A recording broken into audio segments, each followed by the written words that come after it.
E hoje eu gostaria de estar compartilhando com vocês uma história que aconteceu comigo, né? Na verdade, foi a primeira pregação que eu assisti na Igreja Adventista do Sétimo Dia, isso lá no ano de 2017. Eu venho de uma formação, né, de uma criação espírita, né? Eu fui criada no Candomblé, então eu nunca tinha ouvido de Deus, da palavra de Deus, eu não conhecia as coisas de Deus, até que um dia eu visitei a Igreja Adventista do Sétimo Dia, e o senhor que estava pregando se chamava Pedro Paulo, ele era o primeiro ancião lá da Tijuca, naquela ocasião. Ele estava pregando um sermão. O sermão dele tinha o tema de como orar.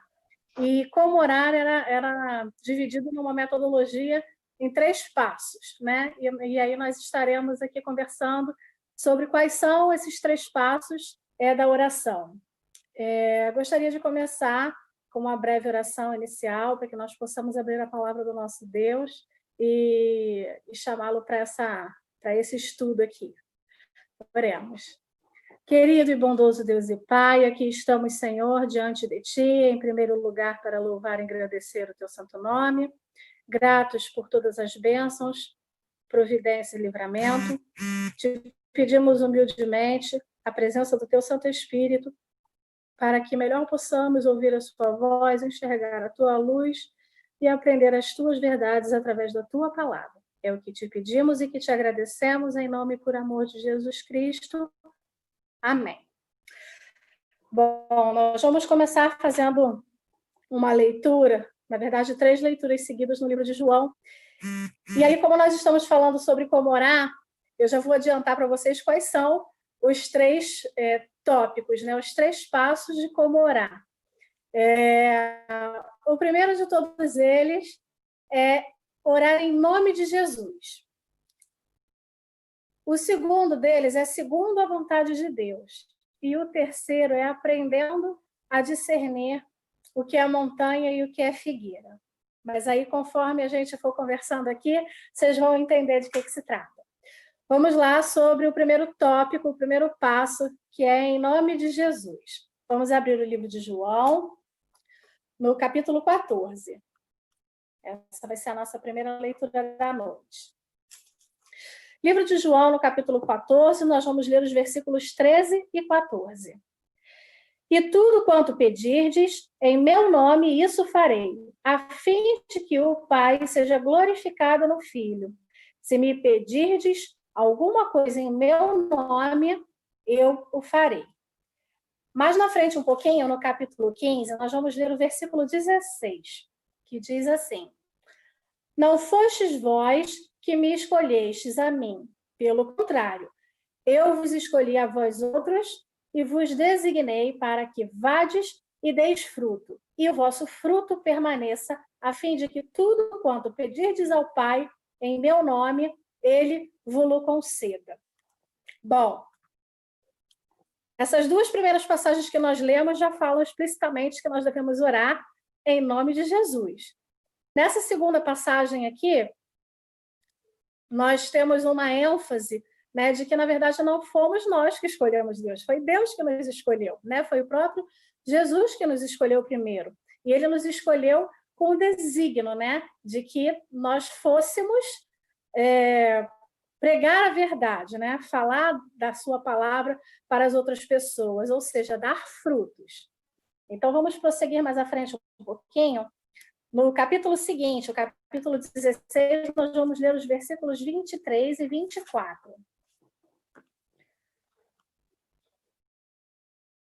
Naquele dia nada me perguntareis. Em verdade vos digo, se pedirdes alguma coisa ao Pai, ele vos-la concederá em meu nome.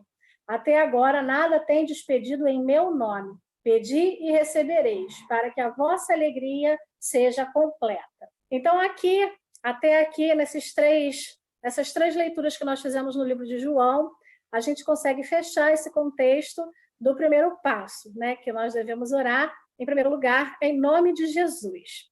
E aí, daqui em diante, a gente vai subindo de fase, subindo de nível, e vai ficando mais cauteloso orar, né? O segundo passo é orar segundo a vontade de Deus. E aí nós vamos lá no livro de Deuteronômio, no capítulo 5, vamos ler o versículo 29, que diz assim: quem dera que eles tivessem tal coração, que me temessem e guardassem em todo o tempo todos os meus mandamentos, para que bem lhes fosse a eles e a seus filhos para sempre. Aqui no livro de Deuteronômio, nesse versículo, fala sobre o temor do Senhor, fala sobre guardar e obedecer os mandamentos, né? E que essa é uma das coisas principais quando se trata de oração, né? E segundo a vontade de Deus. E aí nós vamos desenrolando aqui em cima de outros versículos e vamos fechar aí um contexto sobre o temor do Senhor e sobre guardar os mandamentos, e isso ter a ver com seguir a vontade de Deus, tá? Mais à frente um pouquinho, em 1 Samuel, nós vamos ler no capítulo 15, o versículo 22, que diz assim: porém Samuel disse: tem porventura o Senhor tanto prazer em holocaustos e sacrifícios quanto em que se obedeça a sua palavra? Eis que o obedecer é melhor do que o sacrificar, e o atender melhor do que a gordura de carneiros. Então, aqui nesse versículo de Samuel, fica bem explícito o que Deus quer. Deus quer obediência, né? Vale muito mais para Deus que nós sejamos obedientes do que ofertas e sacrifícios, né? E aí a gente vai seguindo mais um pouquinho à frente. Lá em 1 João, é um livrozinho antes de Apocalipse, bem no finalzinho da Bíblia, nós vamos ler o capítulo 5, os versículos 3 e 4,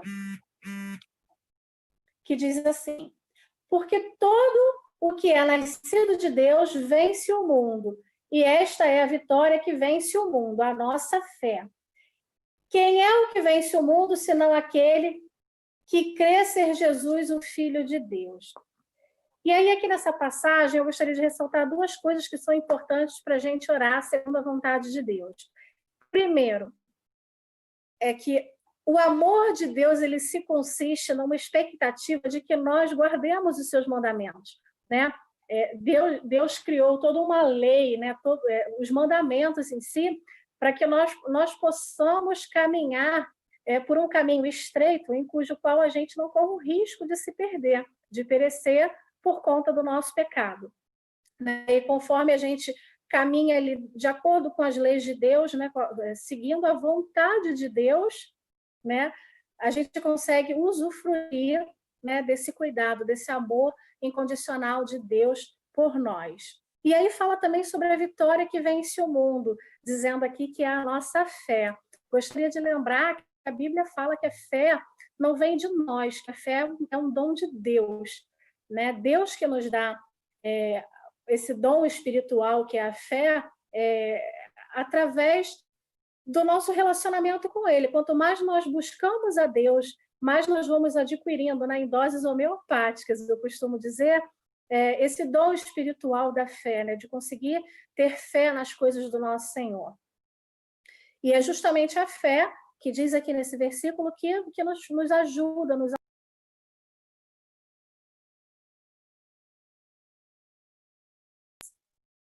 um pouquinho aqui atrás, no livro de Tiago, nós vamos ler o capítulo 7, o capítulo 4 e o versículo 7, que diz assim: sujeitai-vos, portanto, a Deus, mas resiste ao diabo e ele fugirá de vós.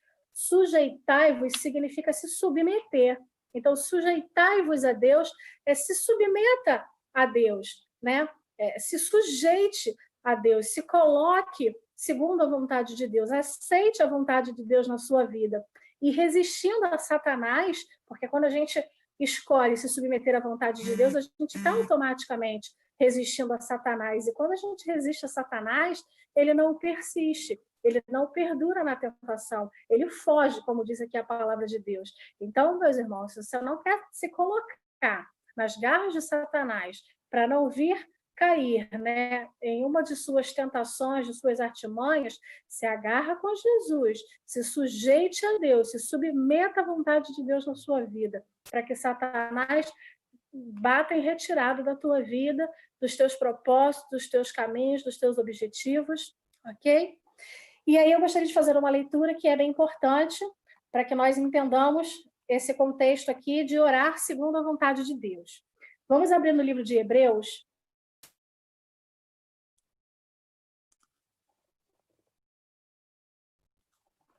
Livro de Hebreus, nós vamos ler o capítulo 5.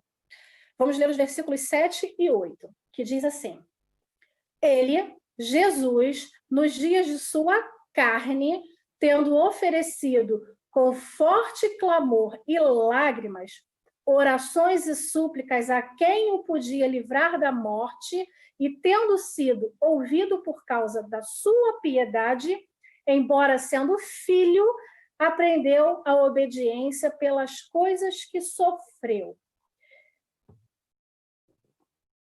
E aí eu gostaria de dizer que assim, Jesus ele é o nosso único exemplo. É somente em Jesus que nós devemos nos espelhar, porque um dos seus propósitos, né, da sua vinda aqui nessa terra foi nos servir de exemplo, nos mostrar qual é o caráter de Deus, para que nós possamos tentar copiar, né? E o próprio Jesus, sendo Deus, né, imaculado, sem pecado, ele precisou sofrer e perecer, e ele clamou em lágrimas, né, para o Pai, né, quanto mais nós que somos pecadores. E aí eu gostaria de e aí aqui diz, inclusive, que ele aprendeu a obediência pelas coisas que sofreu, né? E aí, quando a gente fala em oração, a gente às vezes gosta de orar, né, ali na nossa zona de conforto, né? A gente não gosta de orar de uma maneira de sujeição mesmo à vontade de Deus. A gente quer pedir os anseios do nosso coração, né? E a gente dificilmente sobrepõe nas nossas orações que a vontade de Deus é o que prevalece na nossa vida, né? Muito além dos nossos gostos, das nossas vontades. Eu gostaria, para que nós pudéssemos ilustrar bem esse contexto, que a gente voltasse. Nós vamos voltar aqui no livro de Hebreus, mas por enquanto vamos só abrir um parênteses e vamos ali no livro de Mateus, no Evangelho de Mateus, no capítulo 26. Livro de Mateus 26, e aí nós vamos ler o versículo 39.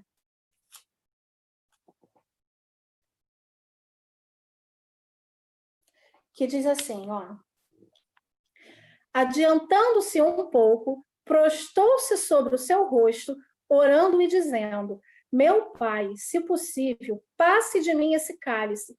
Todavia, não seja como eu quero, e sim como tu queres.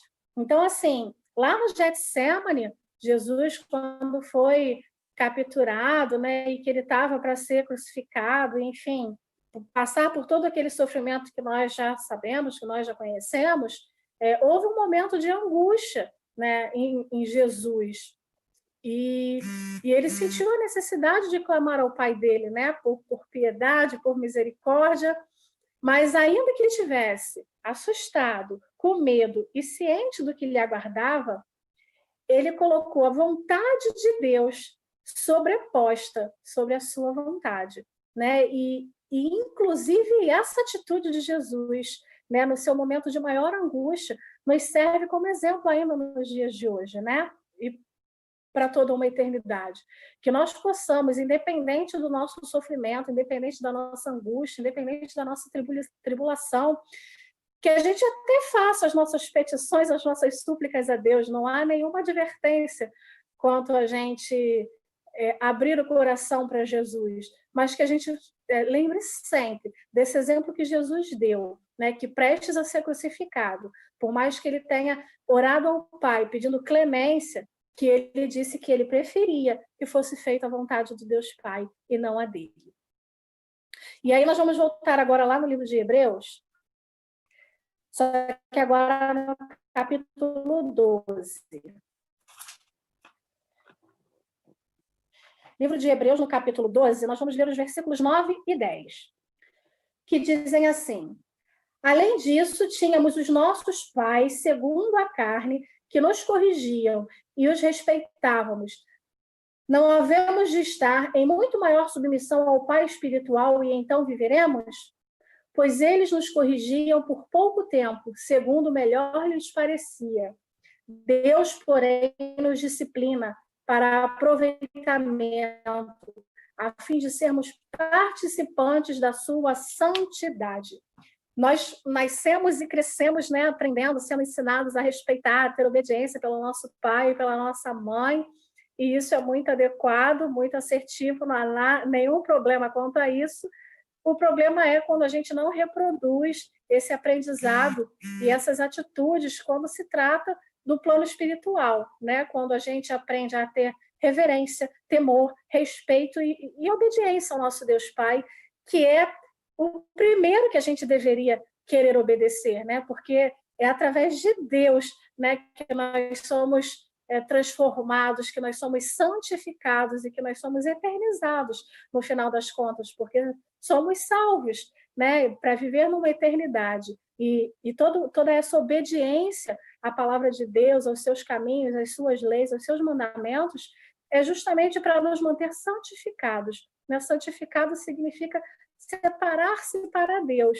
Né? Então, quando a gente escolhe, faz um bom uso do nosso livre-arbítrio, escolhendo obedecer e seguir as leis de Deus e se colocar ali com Cristo, né? Procurar reproduzir, né, as atitudes, as características de Jesus, o caráter de Jesus, a gente está se santificando, né, se separando para Deus, para viver aí vida em abundância para toda uma eternidade. Tá?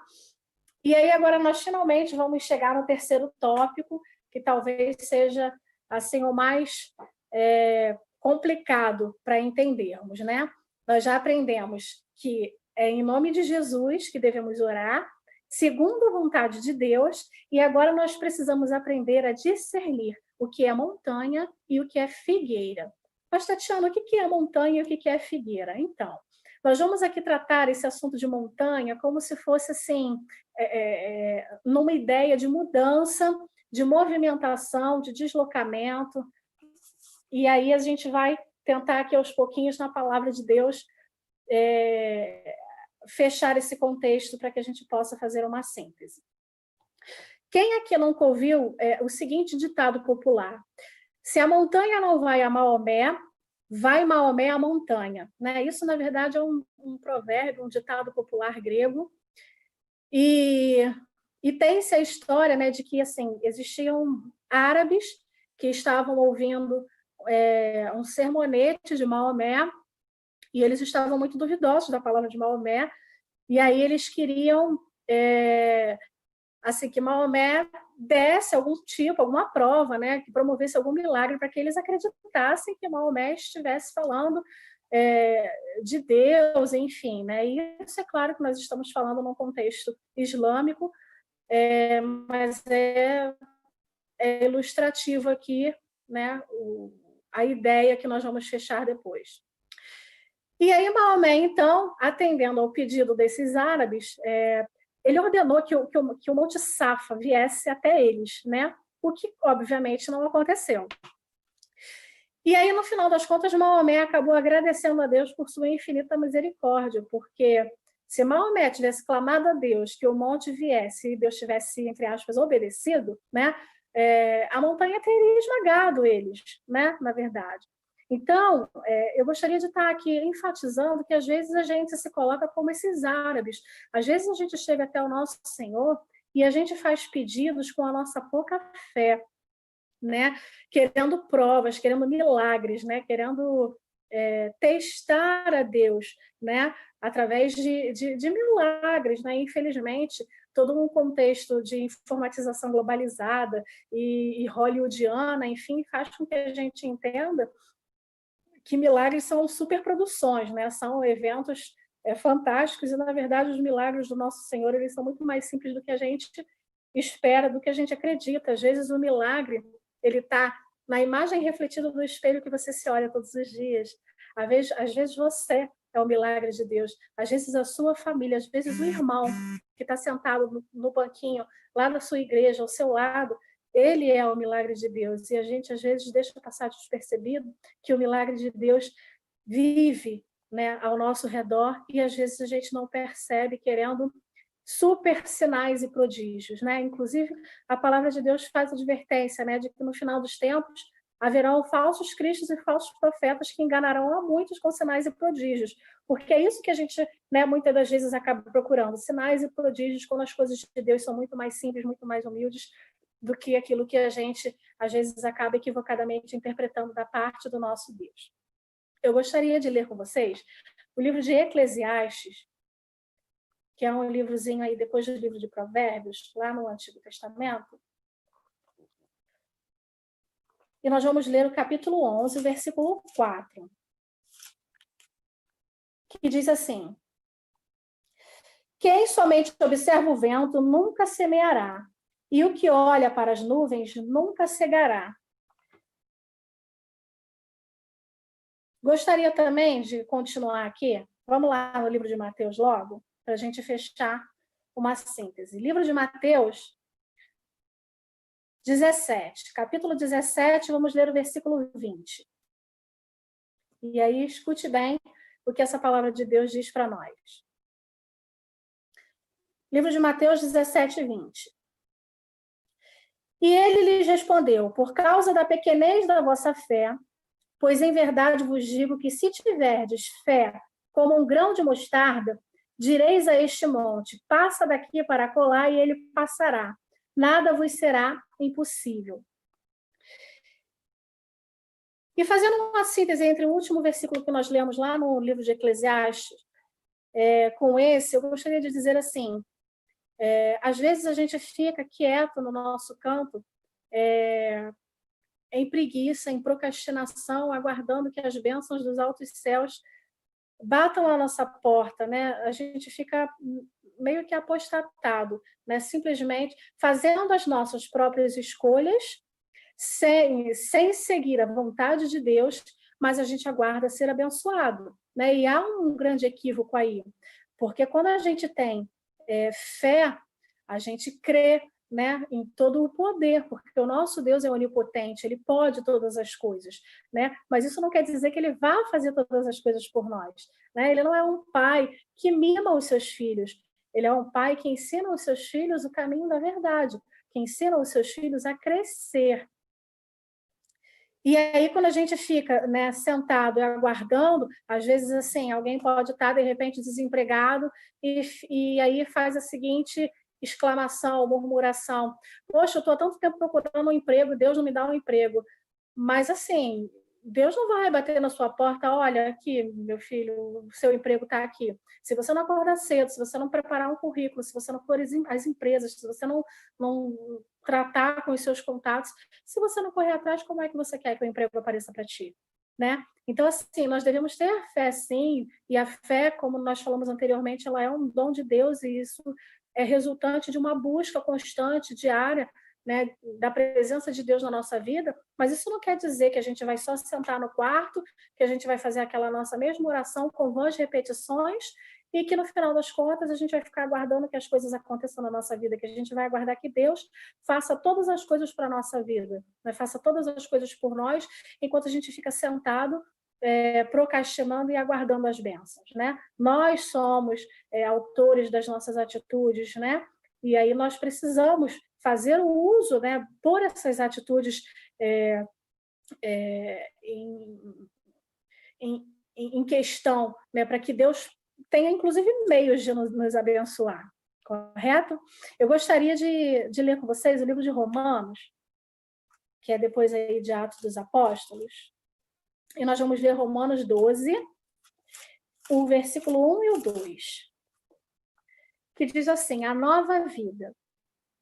Rogo-vos, pois, irmãos, pelas misericórdias de Deus, que apresenteis o vosso corpo por sacrifício vivo, santo e agradável a Deus, que é o vosso culto racional. E não vos conformeis com este século, mas transformai-vos pela renovação da vossa mente, para que experimenteis qual seja a boa, a agradável e perfeita vontade de Deus. Aqui no livro de Romanos, nos versículos 1 e 2, nós temos também duas reflexões. A primeira de todas elas é que nós devemos,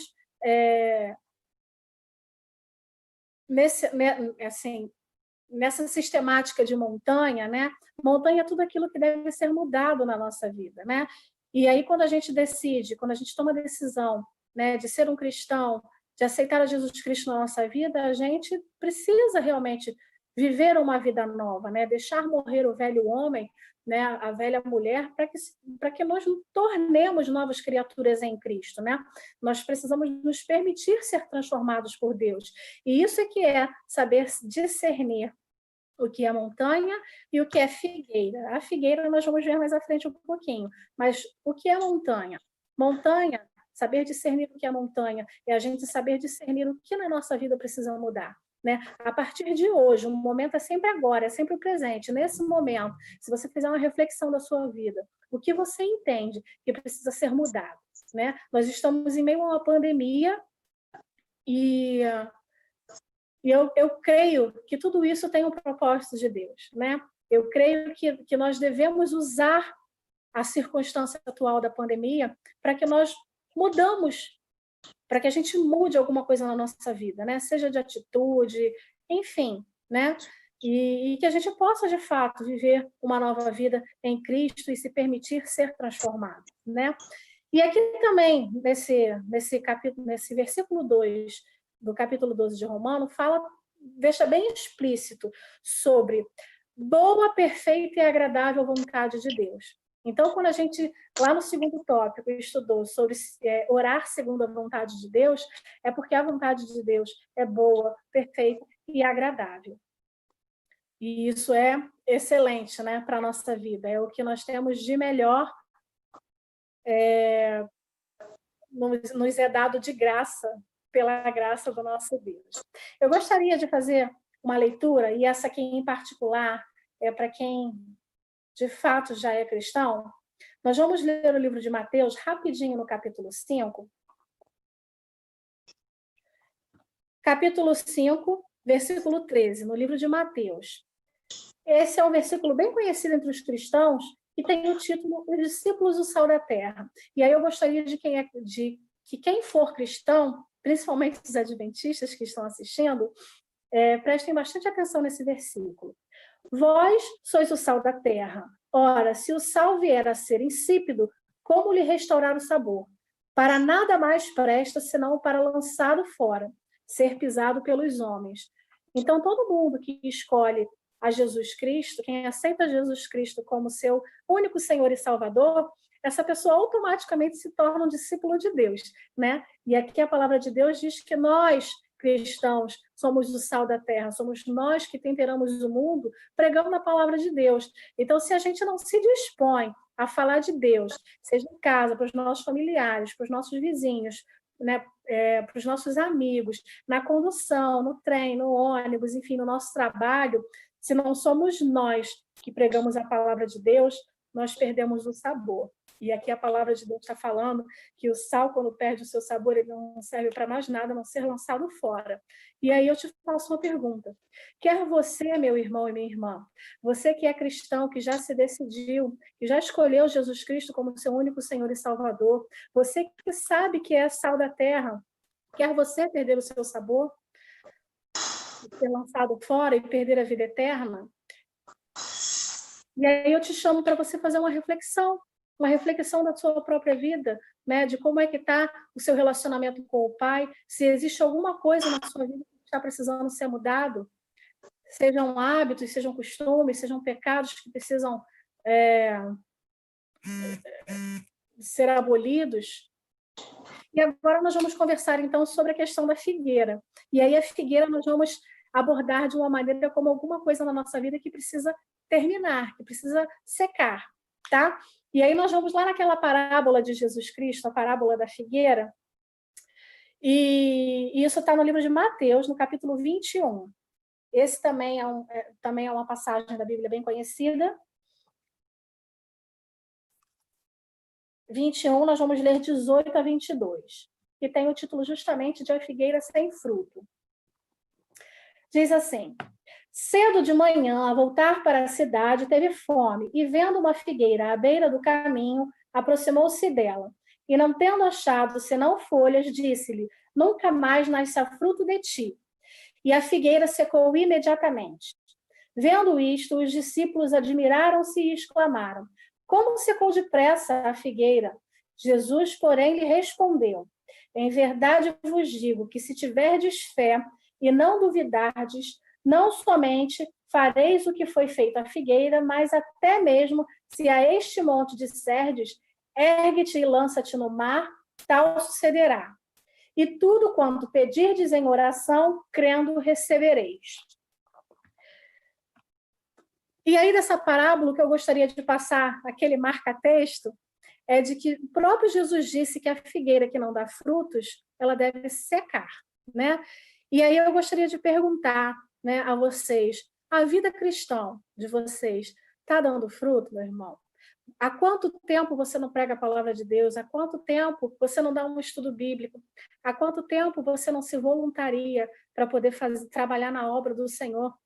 Procura direitinho na sua igreja local, no seu distrito, né, nos programas da internet, nas páginas da igreja, e você vai ver quantos não são os programas que tem da obra do Senhor. E em quantas coisas você não poderia estar somando aí na obra do nosso Deus e na missão. Tantos são os ministérios que às vezes a gente fica até na dúvida, né, de qual caminho que a gente vai seguir. Né? O que a gente não pode é ficar apostatado com preguiça dentro de casa, sem ter um relacionamento com Deus, sem se permitir ser moldado pelo nosso Pai, pelo nosso Criador, pelo nosso mantenedor, né? E ficar simplesmente aguardando bênçãos. Gostaria de abrir com vocês em Colossenses, mais para frente aí um pouquinho. Colossenses 3, vamos ler o versículo 5 e em seguida vamos pular para o 8. Colossenses 3, versículo 5. Fazei, pois, morrer a vossa natureza terrena, prostituição, impureza, paixão, lascívia, desejo maligno e a avareza, que é a idolatria. Pulamos então para o versículo 8. Agora, porém, despojai-vos igualmente de tudo isso: ira, indignação, maldade, maledicência, linguagem obscena do vosso falar. Não mintais uns aos outros, uma vez que vos despistes do velho homem com os seus feitos, e vos revestistes de novo homem, que se refaz para o pleno conhecimento segundo a imagem daquele que o criou.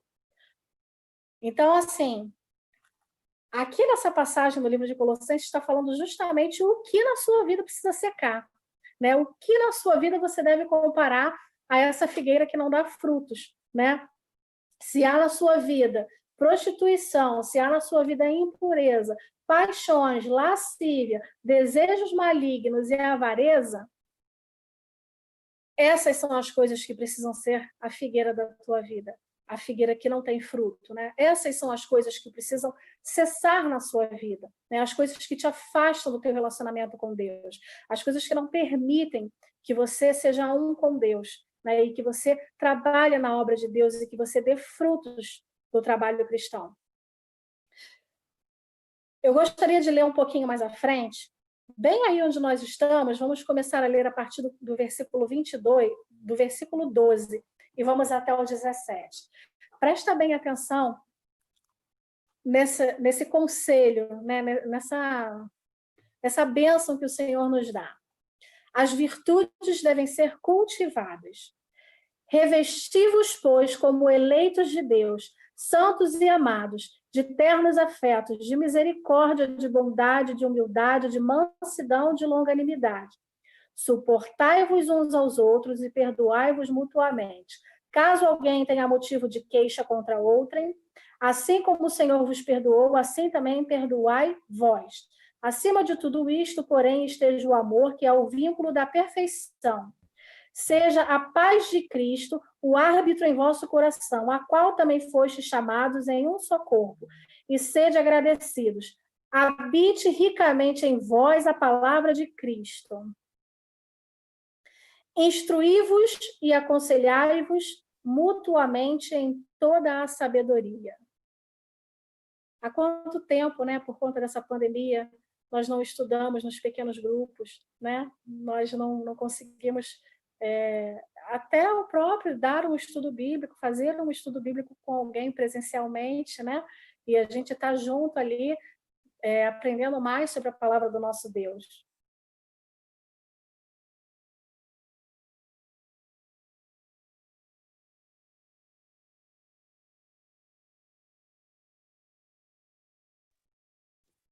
E tudo o que fizerdes, seja em palavra, seja em ação, fazei-o em nome do Senhor Jesus, dando por ele graças a Deus Pai. E aí eu gostaria de dizer a vocês o seguinte: quando a gente decide fazer uma oração, a gente não vai simplesmente se prostrar, se colocar a falar meia dúzia de palavras e lançar isso boca fora, né, aguardando que só porque proferimos palavras que seremos abençoados por Deus. O nosso Deus é um Deus de amor, é um Deus de infinita misericórdia. E as misericórdias do Senhor se renovam a cada manhã, como diz na sua palavra, né? Mas nós precisamos ser autores da nossa história, né? Nós precisamos usar o nosso livre-arbítrio de uma maneira adequada. Nós precisamos ter ação, né? E quando nós vamos orar, nós precisamos estar cientes de que estaremos orando em nome de Jesus, né? Como é a indicação da palavra de Deus, porque Jesus, ele é o nosso intercessor, é ele que nos conecta de volta ao nosso Criador. Nós devemos orar segundo a vontade de Deus, né? Nós precisamos aprender a nos submeter à vontade de Deus e esquecer as nossas próprias vontades, o nosso próprio capricho, o nosso mimo, a nossa pirraça. Nós precisamos, né? Assim como Jesus deu exemplo lá no Getsemane, por mais que ele tivesse aflito, angustiado, né? Na mais plena tribulação, ele seria executado em poucos momentos. E com lágrimas, né, ele suplicou a Deus que, se fosse possível, que afastasse dele esse cálice, né? Mas que ainda assim, que prevalecesse a vontade de Deus. E assim, eu sugiro que eu e você possamos orar todos os dias, não somente em nome de Jesus, mas que a gente faça assim como Jesus, aprendendo a se submeter, se sujeitar à vontade de Deus. Né? Se sujeitar à vontade de Deus nem sempre é confortável, né? Ser moldado, né, pelas mãos do oleiro às vezes é doloroso, né? Sair da zona de conforto, obviamente, não é confortável, mas é importante para o nosso crescimento, é importante para que a gente consiga desenvolver o nosso intelecto, né, os nossos sentimentos, né, a nossa espiritualidade, para que a gente possa estar cada vez mais próximo de Jesus. E aí, quando a gente fala, né, no terceiro tópico, que nós já sabemos que devemos orar em nome de Jesus e segundo a vontade de Deus, mas a gente precisa, assim, de uma maneira imediata, emergencial, aprender a discernir o que na nossa vida é montanha, aquilo que deve ser mudado, e aquilo que é a figueira sem fruto, aquilo que tem que secar. Hoje eu convido cada um de vocês que está aqui me assistindo a fazer uma reflexão na vida de vocês.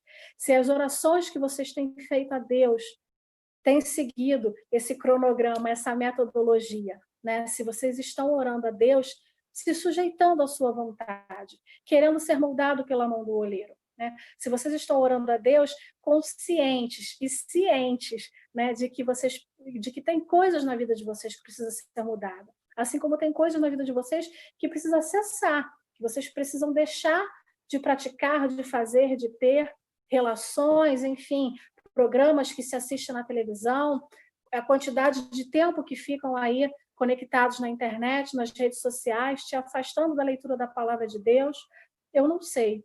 Mas eu gostaria agora, já nesse finalzinho, porque nós já vamos encerrar, fazer uma advertência e para um grupo muito especial de pessoas que são os meus irmãos lá da Escola de Evangelismo Valentes do Rei, né? eu gostaria, antes de fazer uma leitura com vocês, livro de 1 Timóteo, no capítulo 1, versículo 7, diz assim, 1 Timóteo, capítulo 1, versículo 7.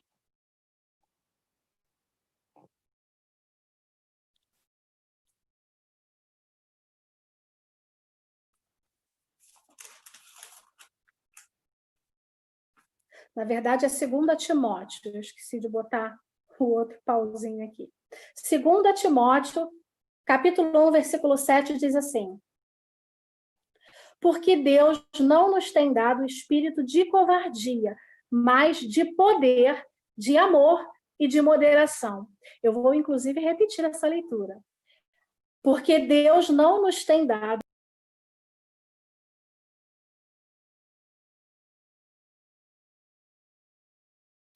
Então, nesse momento, eu vou fazer um convite muito especial para esse grupo de cristãos que eu citei aqui, que são as pessoas que fazem parte da Escola de Evangelismo Valentes do Rei.